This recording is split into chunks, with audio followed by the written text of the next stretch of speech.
Hello, welcome back to the reading of the poem of the Man God, written by Maria Valtorta, Volume 2, Chapter 197. In the Temple at the Hour of the Offering, 22nd June 1945. Peter is really stately while entering the enclosure of the temple, acting as the father of Jabez, whom he is holding by the hand. He is walking so erect that he looks even taller than he really is. All the others are behind him in a group. Jesus is last and is engaged in close conversation with John of Endor, who seems to be ashamed to enter the temple. Peter asks his protege, "Have you ever been here before?" And the boy replies, "When I was born, Father, but I do not remember," which makes Peter laugh heartily. Also the others, when they are told by Peter, laugh and say gently and wittily, "Perhaps you were sleeping, and so," or, "We are all like you. We do not remember when we came here when we were born." Also Jesus asks John of Endor the same question and gets a similar reply. In fact, John says to him, "We were proselytes, and my mother carried me here in her arms, just at Passover, because I was born early in Adar, and my mother, who came from Judea, set out as soon as she was able to offer her son to the Lord in good time, perhaps too early, because she was taken ill and never recovered.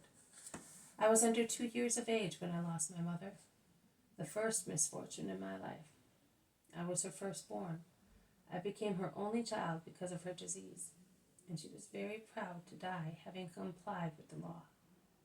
My father used to say to me, 'She died a happy death because she had offered you to the temple.' Poor mother, what did you offer? A future murderer.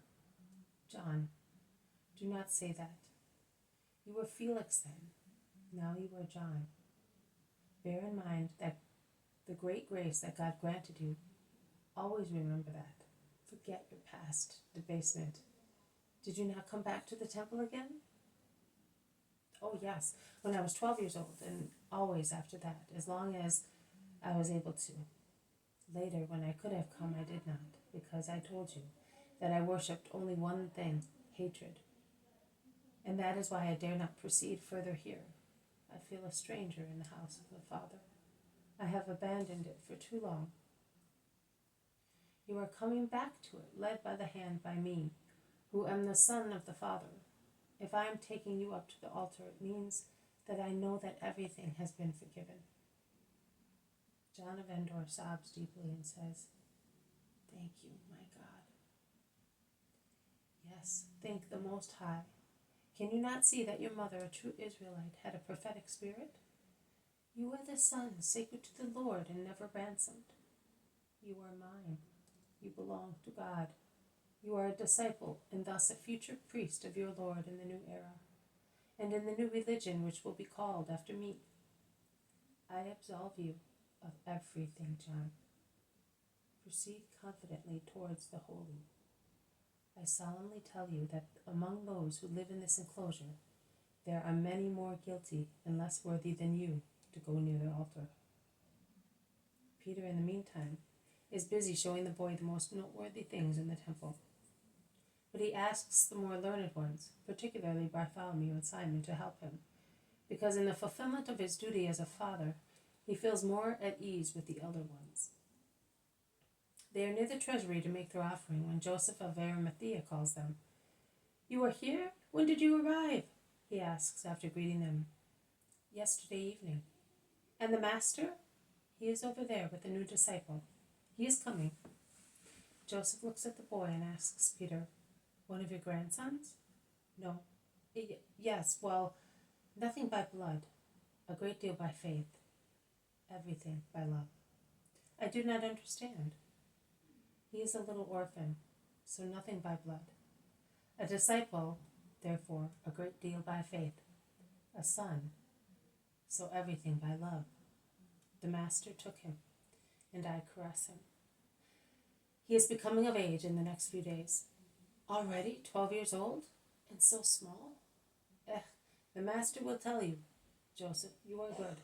One of the few good people in here. Tell me, would you help me in this matter?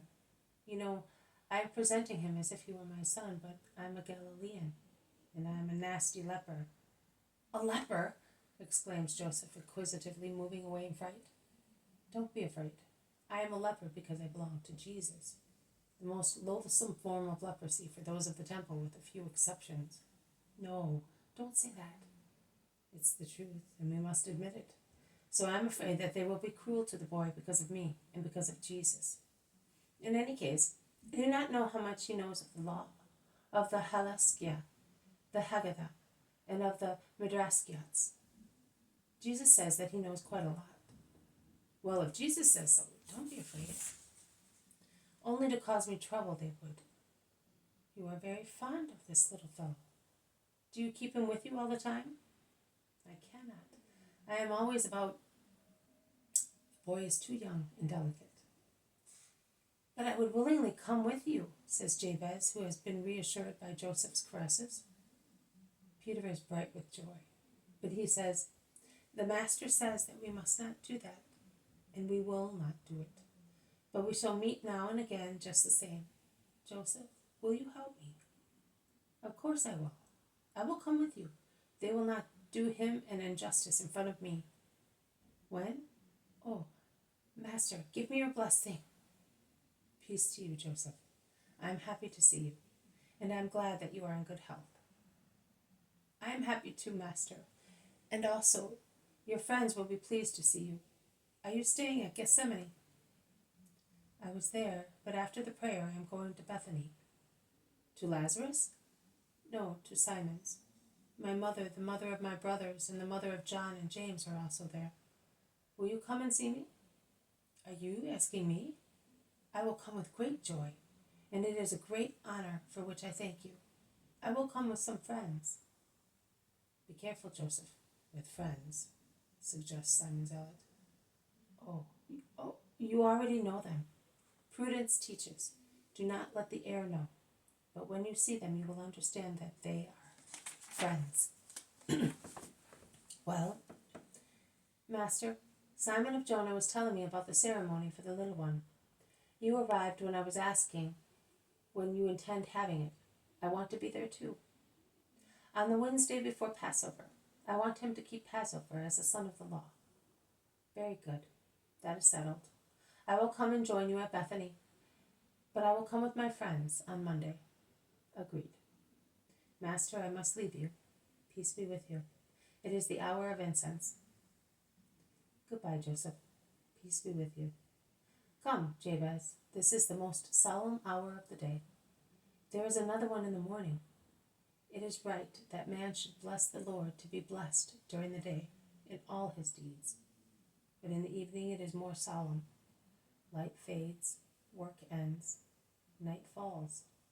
The fading light reminds us of the fall into sin, and in fact, sinful deeds are generally accomplished during the night. Why?